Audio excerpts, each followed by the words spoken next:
It was midnight. The streets were quiet, the sky dark, and the wind whispered through the old trees. In a small wooden house at the end of Maple Street, Ethan stood in his kitchen washing dishes. The soft hum of the refrigerator was the only sound in the house. His daughter Lila, only 9 years old, was asleep in her room, hugging her stuffed rabbit. Ethan sighed as he cleaned the last plate. He was tired.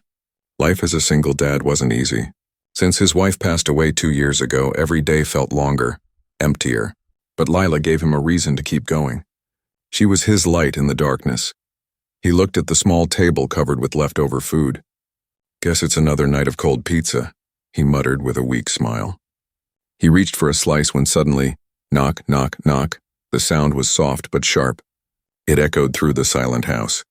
Ethan froze. No one visited this late. He glanced at the clock, 12:17 a.m. His heart thumped once, hard. He slowly walked to the door. The knocking came again, this time lighter, like the hand on the other side was small and hesitant. "Who's there?" he called out. No answer. He took a deep breath and turned the knob. The door creaked open. 2 small figures stood in the pale moonlight. A boy and a girl, maybe 10 or 11 years old. They were holding hands. Their skin looked almost silver in the moonlight, smooth and faintly glowing. Their eyes were not normal. They shimmered like liquid metal, reflecting the light in strange ways. Ethan blinked. "Hey, are you kids lost?" The girl stepped forward. Her voice was soft, almost like music. "Can we eat your leftovers?" For a moment, Ethan thought he misheard her. "What?" The boy looked up. "We saw you had food. We're hungry. Can we eat it?" Ethan stared at them, confused and uneasy. Their clothes looked odd, thin, silver fabric that seemed to shine faintly. No shoes, no jackets, and it was freezing outside. "Where are your parents?" he asked. The twins looked at each other, then back at him. The girl said quietly, "They're gone." Ethan hesitated. Something about them was strange, but he couldn't just shut the door on 2 children. He stepped aside. "Come in." "It's cold." The twins entered silently, their bare feet making no sound on the wooden floor. Ethan guided them to the kitchen. The warm light made their skin glow even more. "Sit down," he said, grabbing 2 plates. "There's some pizza and soup left." The twins sat politely, their eyes wide as he placed food in front of them. They picked up the slices awkwardly, sniffed them, then took small bites. "This is warm," the girl whispered. "It has feeling." Ethan frowned. "Feeling?" The boy nodded slowly. "Yes, it's full of life." Ethan didn't understand, but he saw the way they ate, carefully, as if tasting something precious for the first time. After a while, they finished. The girl looked up with shy gratitude. "Thank you. You're kind." Ethan smiled awkwardly. "No problem. But you 2 should tell me who you are." "Where did you come from?" The twins looked at each other again. The boy lowered his voice. "We came from the sky." Ethan chuckled nervously. "The sky? Like an airplane?" The girl shook her head. "No, a ship." It broke. Ethan blinked. "A ship? What kind of?" Before he could finish, a bright flash lit up the window. A low humming sound filled the air. Deep, mechanical, not from any car or plane he knew. The twins froze. The girl whispered, trembling, "They found us." Ethan rushed to the window and peered outside. His breath caught. In the distance, hovering above the woods, was a black sphere glowing with red lights. A beam of light swept slowly across the trees, scanning the ground. "What is that?" he whispered. The boy's voice shook. "Drones. They're looking for us." Ethan turned back to them, his heart racing. "What do you mean, for you?" "What's going on?" The girl's silver eyes filled with fear. "We escaped. We can't go back." The humming grew louder. A red light passed across Ethan's front yard. His house shook slightly. "Get down," he shouted. He pulled the twins behind the kitchen counter just as the red beam swept across the windows. The air buzzed with static. For a few seconds, the whole room glowed red. Then the light faded. The sound moved away. Ethan waited, breathing hard. The twins clung to him. When silence returned, he looked down at them. They were shivering, not from cold, but from something deeper. "Okay," he said quietly, trying to stay calm. "Whoever you are, you're not safe out there. You can stay here tonight." The boy nodded weakly. "Thank you, human." Ethan blinked. "Human?" The girl whispered. "You're different from us." He stared at them, trying to find words. But before he could speak, he noticed something glowing faintly under their sleeves, thin blue veins pulsing with light. Ethan felt a chill crawl up his spine. Whatever these kids were, they weren't from here. Outside, the night sky flashed again. Something big moved behind the trees. The hunt wasn't over. Ethan whispered, "What have I just let into my house?" And somewhere in the dark, the machine's red eye turned toward his home. The night dragged on slowly. Ethan couldn't sleep. He sat in his old armchair, staring at the twins asleep on the couch. The small blanket barely covered their silver skin, and their faint blue glow lit the dark room like a candle. Every few minutes he glanced at the window. The strange red lights were gone now, but he could still feel something watching from the woods. The air outside was too quiet. Even the crickets had stopped singing. He rubbed his tired eyes. "What did I just get myself into?" he whispered. The boy, Cale, stirred in his sleep. His eyes opened suddenly, bright silver again. He looked at Ethan and said softly, "You shouldn't have helped us." Ethan frowned. "You're awake?" Cale sat up. "You're in danger now." Before Ethan could answer, the girl woke too. She sat up quickly, clutching her brother's hand. Her name, as Ethan learned later, was Lyra. Her voice was gentler, almost like wind moving through leaves. "We didn't mean to bring trouble," she said, "but they always find us." Ethan leaned forward. "Who are they?" Cale and Lyra looked at each other for a long moment, as if deciding whether to tell him. Then Cale said, "They are collectors. They hunt our kind." Ethan blinked. "Your kind?" Lyra touched her glowing wrist. "We are not human. Our mother made us different." Ethan tried to laugh but couldn't. The truth in their voices was too heavy. "So, what are you?" "Aliens," Cale nodded once. "We were born on a ship far above your world. But the collectors destroyed it. We escaped in a pod. It crashed here." Ethan sat back, silent. His hands trembled. "And your mother?" Lyra's eyes shimmered with something like sadness. "She stayed behind. To stop them. We don't know if she's alive." Ethan didn't know what to say. He looked at them again. Two glowing, silver-skinned children who looked human but weren't.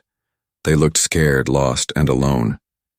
"You said you were hungry," Ethan said slowly. "Why my food? Why my leftovers?" Cale hesitated. "Your food carries warmth. The warmth of life. It feeds us. We can't eat what grows here. It has no soul." Ethan frowned. "No soul?" Lyra nodded. "On your world, everything feels cold to us. But human food, it holds emotion. It reminds us of home." Ethan didn't understand completely, but he could see the longing in their faces. They missed something deeper than food. They missed being safe. He stood up and poured some warm milk for them. As he placed the cups down, he asked, "How did those drones find you?" Kyle's silver eyes dimmed. "They track energy. We glow to them like fire in the dark." Lyra looked toward the window nervously. "We can hide for a while, but not for long." Ethan looked around the room. "Then we need a better place.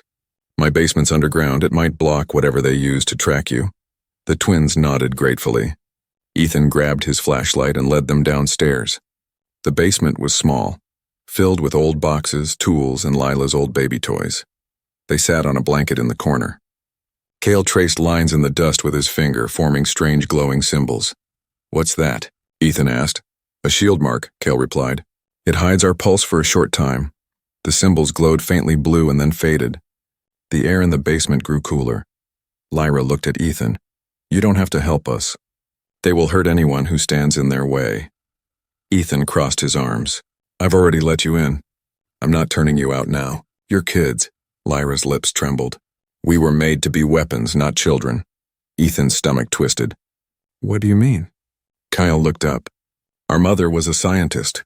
She mixed human DNA with alien light. We were the first who could feel emotion," Lyra whispered. "That's why they want us back. They want to break it." Ethan felt a chill crawl through him. He didn't know what to believe, but he could see pain in their eyes, the kind that only truth can make. "You're safe here," he said softly. "I'll keep you safe." Lyra looked at him for a long time, then nodded slowly. "You have a good heart. It glows bright." Ethan almost smiled. "That's the nicest thing anyone said to me." A quiet laugh escaped Lyra's lips. For a second the fear disappeared, but then the basement light flickered. Once, twice, Kyle's eyes widened. "They're near." Ethan turned off the flashlight. The room went dark except for the faint blue glow from the twins' veins. From above, a faint mechanical whir echoed. Something moved across the roof, slow scanning, searching. Ethan's heart pounded. He grabbed a metal pipe and stood near the stairs. The twins huddled together. The whirring stopped. Silence. Then, thud. A small vibration shook the floor. Lyra whispered, "They're marking the house." Ethan clenched his jaw. "Then we better be ready when they come." Outside, red lights blinked through the trees again. The hunt had found its trail, and deep in the woods something answered with a low metallic roar. Ethan didn't know it yet, but this was only the beginning of a war he never asked for. Morning came slow and pale. Thin sunlight slipped through the cracks in the curtains, but the house still felt cold, too quiet, too heavy, as if the air itself was holding its breath. Ethan hadn't slept. He sat near the basement door, listening to every small sound outside. The twins, Kyle and Lyra, were awake too, sitting on the old blanket, their silver eyes watching the narrow window above. Lila, still asleep upstairs, didn't know anything yet. Ethan wanted to keep it that way. He wanted her to wake up to cartoons and pancakes, not alien twins hiding under her house. He rubbed his temples. His mind spun. What have I done? Who are they really? Then Kale spoke softly. It's safe for now. They moved north. Ethan looked up. How do you know? Kale touched his temple. We can feel the hum of their engines. They scan for us, but they can't find our signal now. Ethan nodded slowly. Good. Then we'll move before they come back. Lyra tilted her head. Move where? Ethan thought for a moment. To the forest. You said your ship crashed there, right? Maybe we can find something that helps you contact your mother. Kale's silver eyes brightened. The ship? Yes. It has our power core. Then that's where we're going, Ethan said. He packed a small bag, water, food, flashlight, a first aid kit, and took his old truck keys. He left a note for Lila, saying he had to run an errand. His chest ached at the thought of leaving her, but he had no choice. Stay close, he told the twins as they slipped out the back door. The morning fog covered their tracks as they crossed the yard and reached the woods. The forest was silent. No birds, no rustling leaves, just a faint hum in the air. Ethan felt it deep in his bones. After half an hour of walking, Kale suddenly stopped. His eyes flickered. Here, he whispered. They stepped into a clearing. The ground was torn open, scorched black, and a faint smell of burnt metal filled the air. Half buried in the dirt was a shattered silver object, shaped like a pod. Its surface still glowed faintly with blue lines. Lyra knelt beside it and pressed her palm against the metal. A soft sound like a heartbeat pulsed through the air. It's dying, she said softly, but the core might still be inside. Ethan crouched down, brushing away dirt. Show me what I'm looking for. Kale pointed to a small crack in the hull. Inside there's a sphere. It shines when it feels warmth. Ethan reached in carefully. His fingers brushed something smooth and warm, almost alive. When he pulled it out, his breath caught. It was a glowing orb the size of an apple, pulsing like a heart made of light. Lyra gasped. You found it. As Ethan held it, the orb brightened and then something strange happened. The light wrapped around his hand, spreading up his arm in blue streaks. He dropped it with a shout. What's happening? Kale's eyes widened. It touched you. It shared its bond. Ethan stared at the faint glow under his skin. His heartbeat felt faster, stronger. What do you mean, bond? Lyra whispered. You're connected now. The orb recognizes you as one of us. Ethan shook his head. No, I'm not. Before he could finish, a low buzzing filled the forest. The trees trembled. Kyle froze. They found the signal. Ethan looked up, and his stomach dropped. Dozens of dark shapes moved through the fog, drones black and sleek with red eyes flashing. Run! Ethan yelled. The twins grabbed the orb and bolted through the trees. Ethan followed, dodging roots and branches as red beams sliced through the air behind them. One beam hit a tree beside him. It exploded into fire and smoke. Ethan stumbled, his arm burning where the light grazed him.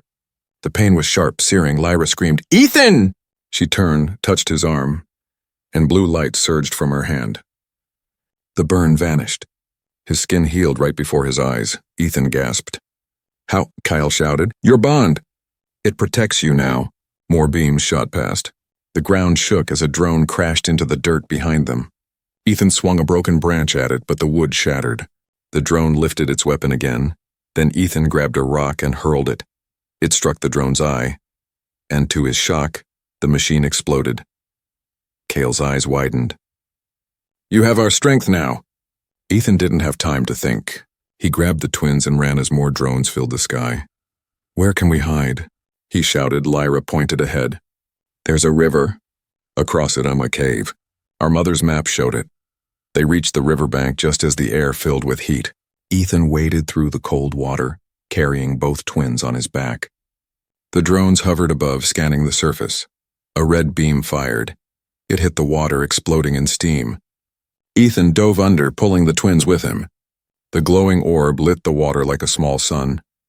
They swam, breathless, until they reached the other side. Crawling out, soaked and shaking, Ethan turned back. The drones circled the far bank but didn't cross. Lyra whispered, "The river blocks their sensors." Ethan collapsed onto the wet grass, panting. His arm still glowed faintly where she'd healed him. Cale clutched the orb. "We must protect this. Without it, we fade." Ethan nodded, looking at the forest behind them. Smoke rose where the drones had fired. The world he knew, his quiet life, his small home, felt like it had vanished overnight. He looked at the twins, both shivering, frightened but strong. "All right," he said quietly. "We're not running anymore. We'll find a way to stop them." And deep in the misty woods, far above the trees, a cold mechanical voice whispered through the air. "Subject 3A has bonded with human host. Reclassification priority target." Ethan didn't hear it, but the hunt had only just begun. The river hid their tracks, but not their fear. Ethan, Cale, and Lyra walked through the fog until the trees opened to an old wooden cabin by the riverbank. It was half broken, covered in vines, a place long forgotten by people. Ethan had built it years ago with his wife, a secret weekend spot. He never thought he would return like this. "This will do," Ethan said, pushing open the creaky door. "No one comes here anymore." Inside, the air smelled like dust and rain. There were spiderwebs on the window and broken chairs in the corner. Still, it was safe.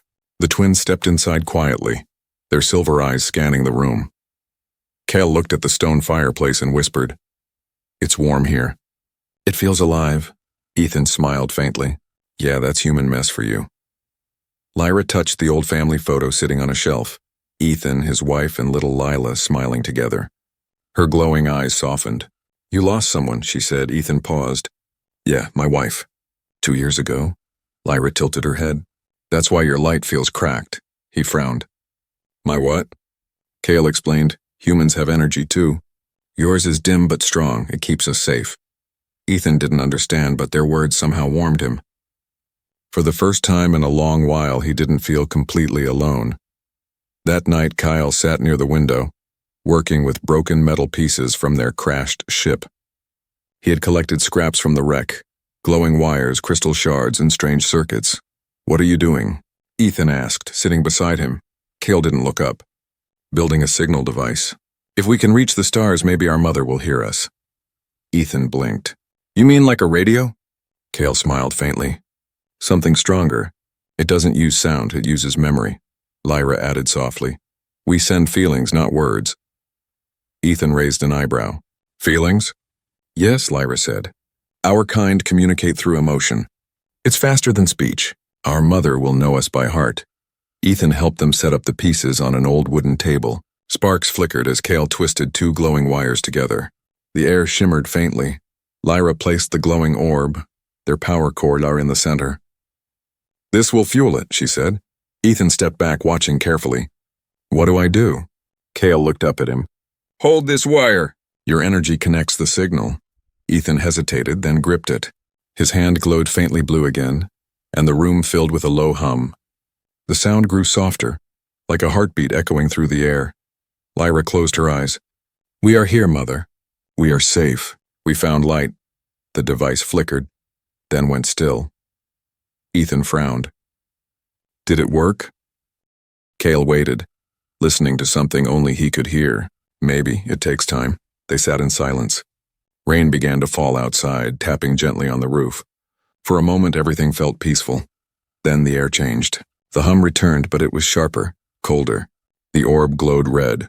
Lyra's eyes snapped open. That's not her. Ethan stepped forward. Then who? A metallic voice echoed from the device. Signal detected. Tracking active. Human host identified. Kale's face turned pale. No, we didn't reach her. We reached them. Ethan yanked the wire from the table. But it was too late. The orb pulsed violently, sending waves of red light through the room.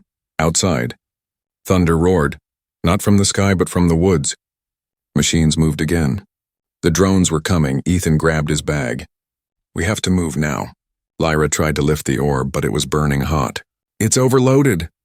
Ethan wrapped it in his jacket and stuffed it into his bag. Then we take it anyway. They ran out into the rain. The forest was dark and full of flashing red lights. The hum of engines echoed all around them. Kale pointed to the east. There's an old tunnel near the river bend. We can hide there. They sprinted through the mud as lasers sliced through the rain. Trees exploded around them. The night turned into a storm of fire and sound. Ethan's heart pounded as he stumbled into the tunnel, an old railway shaft long forgotten. He pushed the twins inside and slammed a rusted gate behind them. Inside the tunnel it was cold and silent again. Only the faint blue light from the twins' skin lit the darkness. Lyra leaned against the wall, trembling. We failed. They'll find us soon. Ethan caught his breath. No. You said your mother can feel your heart, right? Then maybe she felt this too. Kale looked at him. You think she heard? Ethan nodded. Yeah, if she's anything like me, she'll come for you. The twins looked at each other, then at him, and for the first time hope flickered in their eyes. Lyra whispered, You sound like her. Ethan smiled faintly. Maybe she's the only mom in the galaxy I'd like to meet. But deep in the forest, miles away, a silver figure stepped out from the burning wreckage of another pod. Tall, graceful, eyes like stars. She looked up at the night sky and whispered, My children have found a human, and the human has changed. Then she began walking toward the river. The tunnel was dark and damp. Water dripped from the ceiling and echoed like tiny footsteps. Ethan sat against the cold wall, breathing hard, his heart still racing from the chase.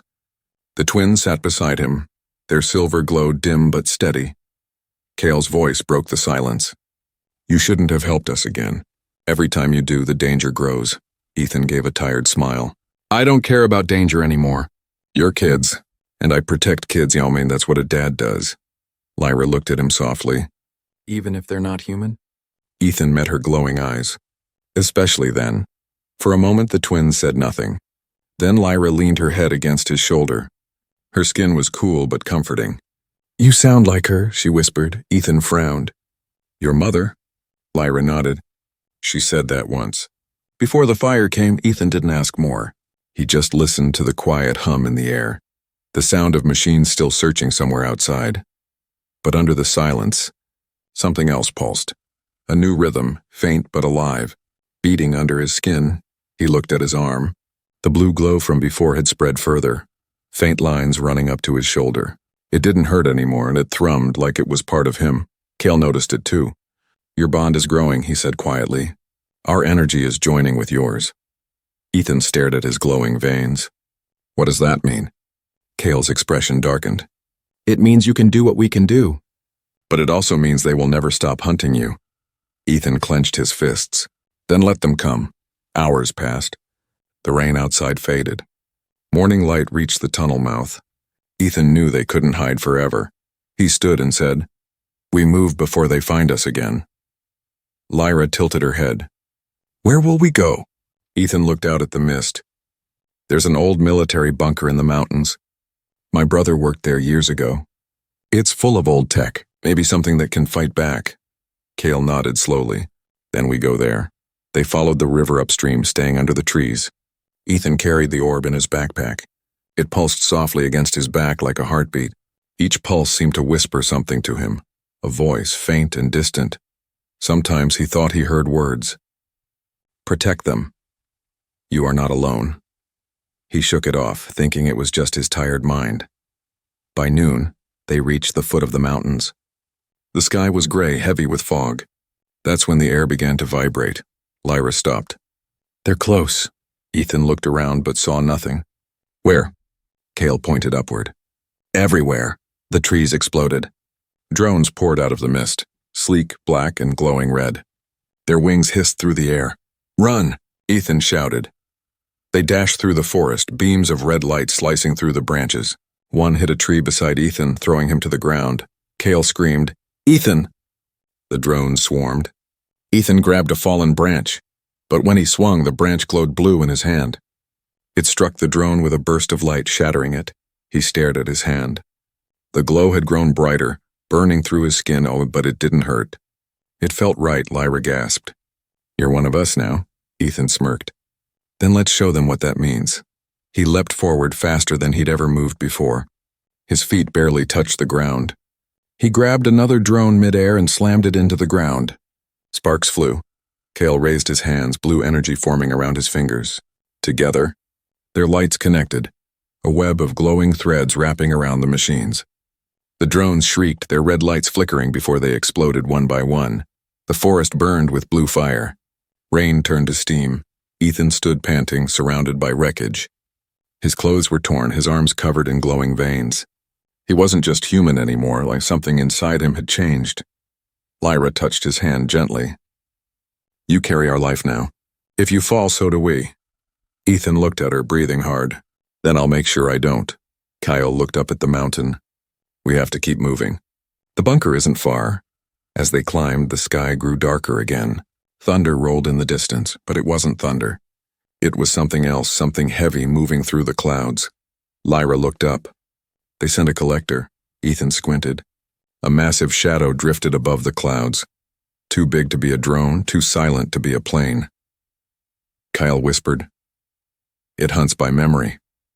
It can smell fear." Ethan's jaw tightened. "Then it's going to be hungry." They reached a ridge overlooking a valley. Below it lay a broken concrete structure half buried in the earth, the old bunker. Ethan led them inside just as the sky opened, and a beam of red light shot down from the clouds, slicing through the forest. The ground trembled. Trees vanished in flame. Inside, the air smelled like rust and dust. Old lights flickered to life as Ethan found a control panel. Cale stared at the screens. "This place still works." Lyra looked at Ethan. "What now?" Ethan stared at the glowing monitors, his reflection mixed with blue light and human scars. "Now," he said, "we stop running." He placed his hand on the console. The screen flickered, reading his pulse. Half human, half something new. The bunker systems came alive, humming in sync with him. Lyra's eyes widened. "It recognizes you." Ethan looked at the twins. "Let's make it regret that." Outside, the collector's shadow covered the mountain. Its red eye glowed brighter than the sun, and for the first time Ethan didn't hide. He stood between the children and the monster, ready to fight back. The bunker trembled as thunder rolled above the mountain. Dust fell from the ceiling. Somewhere deep in the clouds, the collector moved. A giant metal shape hidden by fog, scanning the earth with its burning red eye. Ethan stood in front of the twins, fists clenched, his veins glowing blue like living lightning. The glow spread through the bunker lights, making the air hum with power. Cale stared at the control panels, his voice low and urgent. "It's searching for our core signal. If it finds us, it will destroy everything." Ethan looked at the glowing orb on the table. It pulsed faster, almost like a heartbeat racing. "Then we shut it down," he said. Lyra shook her head quickly. "No, it's the only thing keeping us alive. If it stops, we fade." Ethan hesitated. He looked at their faces, scared, fragile, hopeful. They weren't weapons, no matter what anyone said. They were children who just wanted to live. He took a deep breath. "Then we fight another way." Cale frowned. "How?" "That thing above us is stronger than all of us combined." Ethan stared at the orb again.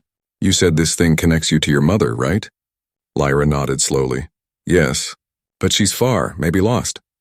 "Then we bring her back," Ethan said firmly. "If she made you, she can stop them." Kyle looked uncertain. "Even if she's alive, it takes great power to reach her." "The signal could burn us," Ethan smiled faintly. "I've been burned before." He placed both hands on the orb. The glow wrapped around his fingers instantly, spreading through his body in bright blue light. The room shook. Lyra gasped. "Ethan, stop. You can't handle it." But he didn't stop. Images flashed in his mind, stars, metal worlds, faces he didn't know. A woman's voice echoed softly. "My children, my light." Ethan's voice trembled. She's out there. I can feel her. Kale and Lyra stepped closer, joining their hands on the orb. Their glows merged with his, and the entire bunker filled with blue light. The air cracked like thunder. The walls shook. Outside, the collector roared, sending red beams down into the valley. Ethan shouted over the sound, "Hold on!" A bright wave of light burst from the bunker roof, slicing through the clouds, a signal made of energy and emotion, echoing far into the stars. For a moment, the world went silent. The collector froze in the air as if listening. Then from beyond the clouds, something answered. A second beam of light, pure white, cut through the sky, hitting the collector straight in its core. The machine screamed, its metal body twisting in agony. Lyra cried out, "It's her! She heard us!" The clouds parted. A massive shape descended, not a warship, but something beautiful. It glowed like silver glass, its surface alive with flowing energy. A figure stepped out from the light. She was tall, graceful, her eyes the same bright silver as the twins, but her face carried both kindness and power. "Mother," Lyra whispered. Dr. Celine, the hybrid scientist, floated down from the ship, landing softly on the bunker floor. She smiled at her children and then turned to Ethan. "You protected them," she said. Her voice was calm but strong. "And in doing so, you changed." Ethan looked down at his glowing hands. "I didn't mean to. It just happened." Celine studied him. "Our energy bonds with those who show compassion. You are no longer fully human. You carry the light now." Ethan shook his head. "I didn't ask for this." "No one ever does," Celine said gently. "But now you must choose what to do with it." Outside, the collector's body rose again, its red light blazing with fury. Its mechanical voice roared, "All life must be harvested." "No exceptions," Celine's eyes hardened. "It won't stop. Not unless we end it." She turned to Ethan. "You are connected to the orb now. You can channel it through human emotion and something they can't understand." Ethan frowned. "Emotion?" "Yes," she said softly. "Love, courage, pain, the things they tried to erase. That's your weapon." The collector fired another beam. The bunker shook, walls cracking. Ethan looked at Celine and the twins. "What happens if we fail?" Celine's voice was calm. "Then the light dies everywhere." He nodded slowly. "Then we won't fail." He grabbed the orb again, his heart pounding. Kale and Lyra held his hands. Celine placed hers over theirs. Blue and white light exploded from the bunker, spiraling into the sky. The collector screamed as the energy hit it. Ethan felt every heartbeat, every emotion he'd ever buried. His wife's smile, Lila's laughter, the twins' small voices. He shouted with everything inside him, "You don't get to take life." The collector's red eye cracked, then shattered. The explosion lit up the mountain like dawn breaking through darkness. When the light faded, the sky was clear. The machine was gone, only ash and silence remained. Ethan fell to his knees, gasping. The orb dimmed, its glow soft and peaceful. Celine helped him up. "It's over," she said quietly. "For now," Ethan looked at her. "What happens next?" Celine looked toward the horizon. "You've changed more than you know. And soon others will come, some to destroy, some to learn." Kale held Ethan's hand. "Will you come with us?" Ethan smiled faintly. "No, my daughter needs me." Lyra touched his chest right over his heart. "Then we'll leave a piece of us with you." The light from their hands faded into his skin, a gentle warmth. Not a weapon this time, but a memory. As Celine's ship rose into the sky, Ethan watched the twins wave one last time. Their voices echoed faintly in his mind. "Thank you, Dad of Earth." The sky closed, leaving him standing alone in the soft morning light. Changed, but alive. The mountain was quiet again. The wind carried the smell of ash and rain, but the sky was clear. No more red lights, no hum of drones. Just peace, the kind Ethan had forgotten even existed. He stood outside the ruined bunker, the sun rising behind him. The light touched his face gently, and for the first time in many nights, he felt warmth that didn't come from glowing veins or alien energy. It was real, simple sunlight. The twins and their mother were gone, vanishing into the sky like a dream dissolving at dawn. But Ethan could still feel them. Somewhere deep inside, their light pulsed, soft, steady, alive. He took a shaky breath and whispered, Safe travels, little ones. The orb, now dull and cracked, lay in his hand. It no longer glowed, but it still felt warm, as if it remembered. He buried it beneath a stone near the river, marking it with 3 small pebbles, one for Kale, one for Lyra, and one for the woman who had called herself Celine. Then he began the long walk home. Days passed. The world returned to its ordinary rhythm, birds singing, children playing, the wind rustling through trees. To everyone else, life seemed unchanged, but Ethan felt different. When he touched the ground, he could sense the faint pulse of life beneath it. When he looked at the stars at night, he saw colors hidden before, and when he thought of the twins, his heart glowed faintly blue, as if answering their call across space. He repaired his house slowly, plank by plank. The drones had left its guard, but still standing. Lila came home from a friend's place the next morning, running into his arms. "Dad, where were you? I was so scared." Ethan held her tightly, breathing in her scent of soap and strawberries. "I'm sorry, kiddo. I had to help someone." Lila looked up, noticing the faint blue mark still glowing faintly on his wrist. "What happened to your arm?" Ethan smiled softly. "It's a reminder of 2 kids who needed a home." She tilted her head, confused but curious. "Were they lost?" "Yes," Ethan said, looking out the window toward the woods. "But I think they found their way." That evening, after dinner, Lila left her plate of half-eaten cookies on the kitchen table. As she turned to go upstairs, she paused.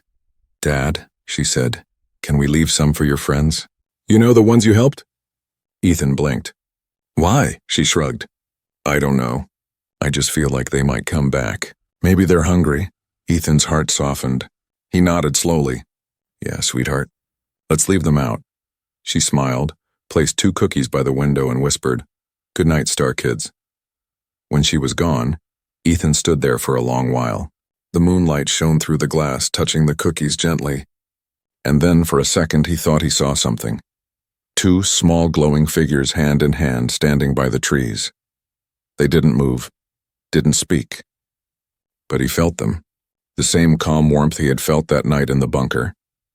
The same whisper inside his mind. "We're watching, Dad of Earth." Ethan smiled and whispered back, "I know." Then the figures faded into the mist, leaving only soft blue sparks drifting through the air. Months went by.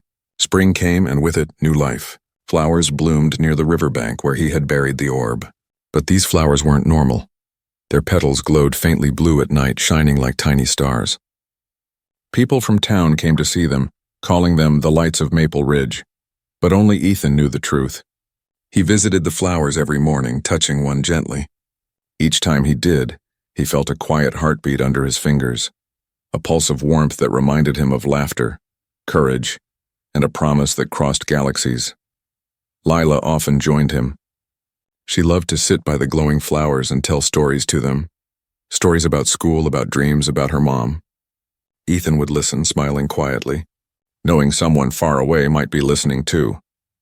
One evening, as the sun dipped behind the hills, he found a small object between the flowers, a silver feather, soft and warm.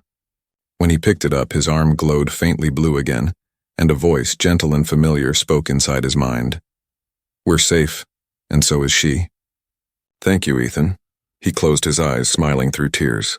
"You're welcome, Kale. You too, Lyra." The feather dissolved into light and floated away, joining the stars above.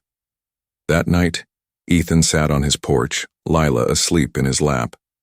The crickets sang softly, and the blue flowers glowed along the river like fallen constellations. He looked up at the sky and whispered, "You gave me back something I thought I lost." And somewhere beyond the stars, 2 silver eyes blinked in answer. Maybe they weren't gone after all. Maybe the bond between worlds wasn't broken, just stretched thin like light over water. Ethan didn't need proof. The warmth in his chest was enough. He closed his eyes, smiling. And the last thing he heard before drifting to sleep was a soft voice carried on the wind, childlike, kind and eternal. "Sleep well, Dad of Earth. Your light will never fade." And under the glowing stars, with the flowers shimmering by the river, Ethan finally rested, no longer just a man but a bridge between worlds.